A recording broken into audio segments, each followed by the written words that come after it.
Great college basketball game. I thought Northwestern State was absolutely fabulous tonight. I thought they were terrific. Probably do a lot in their part. We probably played as poor as we've played in the first half of any game in conference play. And the one thing I told our team, their resiliency amazes me. In 28 years as a college basketball coach, I've never seen a group of guys that are more resilient, that are fearless, and not afraid to go make a play. We weren't very good defensively. A lot of that, again, was due to them, but we were very stagnant offensively, and we got to get that shored up as we continue to move forward. But Jake made a huge play. We jumped in zone. We haven't played one trip of zone the entire night, and just felt like that they were going to try to isolate West at the top, and we jumped in zone, and it just happened to work out that Jake made a great play, made a great read, and he's a very high basketball IQ player, and led to the winning bucket. So with a streak like this, to have a season where you're having, sometimes you just got to be lucky. Absolutely, I think we were that tonight. They outplayed us. They outplayed us, and I think when you've got, I don't know, 7,000 fans there or 7,200 fans there, and I keep telling our players they deserve the right to play in front of that many people.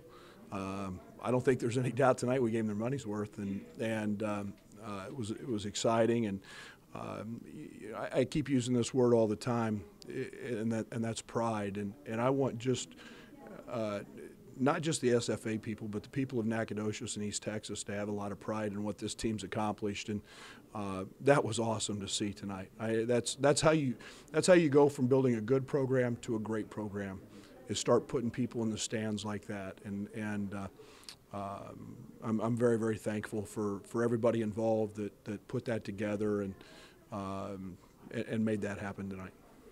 This is a type of win going forward that you're going to be able to use as a way to prepare and look back on when you're getting ready for the conference tournament and hopefully the big dance in March. Yeah, I mean, the way things are, I think we'll see them again, and you know, we've got to learn from tonight, because tonight was about as stagnant as we've been, and a lot of that was we get Trey in early foul trouble, and Trey's the engine that makes us go, and he had a big floater late, and you know, kid's got so much toughness and so much moxie, and it hurts not to have him in the game.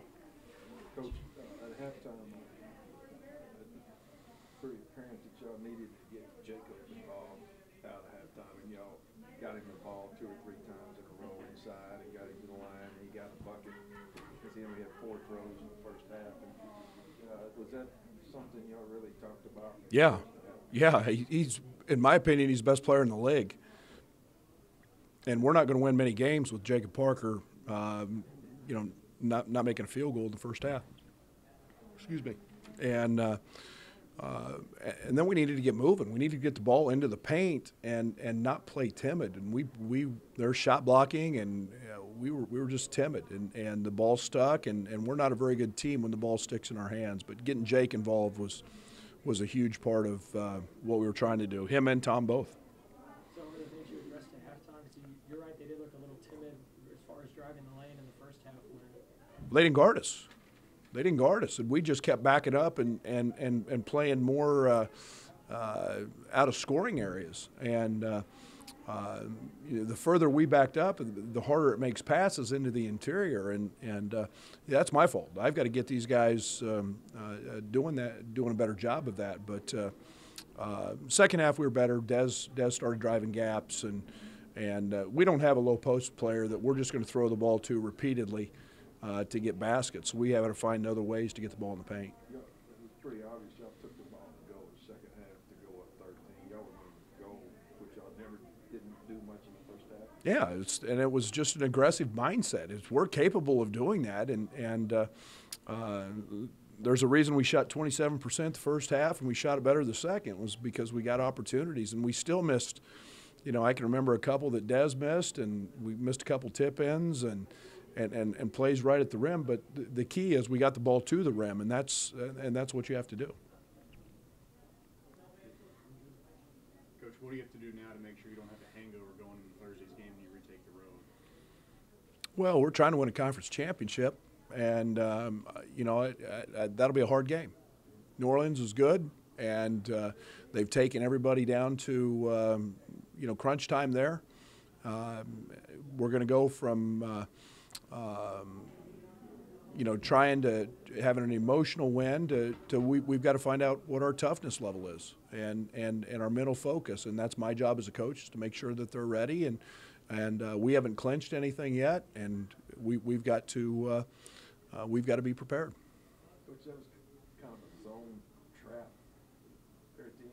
I mean, you talk about a zone. It's just our 3-2 zone. We jumped into 3-2 zone at the 12-second. We figured that they were going to play for the last second shot, and it was either going to go to overtime or they were going to make it and win. And Mike's a terrific coach, and I just felt like that. You know, Jalen had hurt us all night. He's a terrific player, and in a one-on-one isolation, he'd pretty much had his way all night. So at the 12-second mark, we showed man prior to that for the first 14 or 15 seconds, and then at 12 we jumped into a zone and just caught him a little off guard. And Jake just read a passing lane. Way extended, so y'all were way out. Yeah, I mean we had to get to them. I mean at the 3-point line and understand and.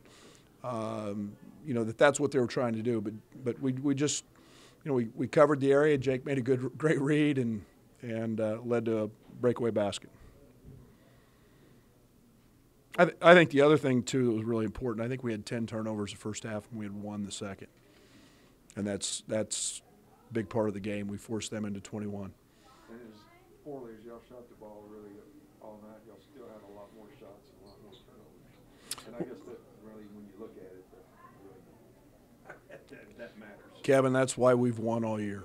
I mean, it's not fool's gold tonight. It's been every game. You know, we get 18 more attempts, and we force them into 10 more turnovers, and it's been the formula for success for our basketball team. I think we're second in the country in turnovers forced per possession. At least somebody on ESPN told me that. And I don't know that for a fact, but I think it's pretty close. And you know, we forced 21 again tonight. And that's a tough matchup for you guys. They're so long and lean and athletic. They got a lot of dudes. Yeah, they're athletic, and they're a team that is, got, in my opinion, a couple of really great players.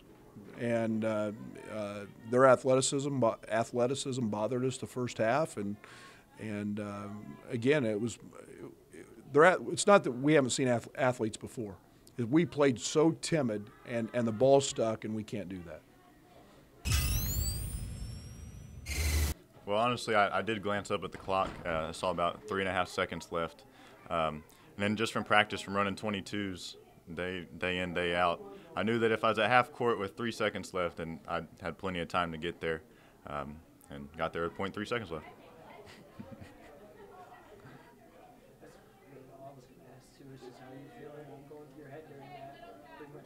Yep. Read the pass, or did you just see the play develop in front of you? I saw the trap there in the corner, and then I just kind of shifted out, and I just read his eyes a little bit. I mean, you never really know where it's going to go. It's just a big guess. Luckily, I got it right. So. Brad mentioned the second half adjustments. Y'all had 10 turnovers in the first half, and you looked like you were playing a little timid. What did he say? Because when y'all came out in the second half, you only had 1 the entire half. He said that he's glad that half was over because we couldn't play any worse. So we just had to get back to SFA basketball, and of course not play so timid and just put up some shots and not pass up on open looks. You weren't getting the ball in the first half at all, and in the second half, I think you touched it the first 3 or 4 times down the court. Did they just said, hey, we got to get this guy the ball, and that kind of gave you some confidence? I mean, not necessarily. We didn't run anything to me. I mean, there's several options in our plays, but there at halftime, Trey, our point guard, he told me I need to have a big half and to shoot it when I'm open. So just having the confidence in my teammates, in me, just feels really good. How cool was that though? I mean, biggest crowd of the year, and they're shooting probably for the win or overtime, and you find yourself the ball at midcourt. How cool was that, man? I mean, the fan support was awesome. I mean, there probably hasn't been that many people in the Coliseum in a long time. So for them to, I mean, hopefully they'll come back, because I think it was a little fun to watch. What do you got to do? Get ready for Thursday now as you go back on the road. The record pull you, but you still got to take this one game at a time. Right.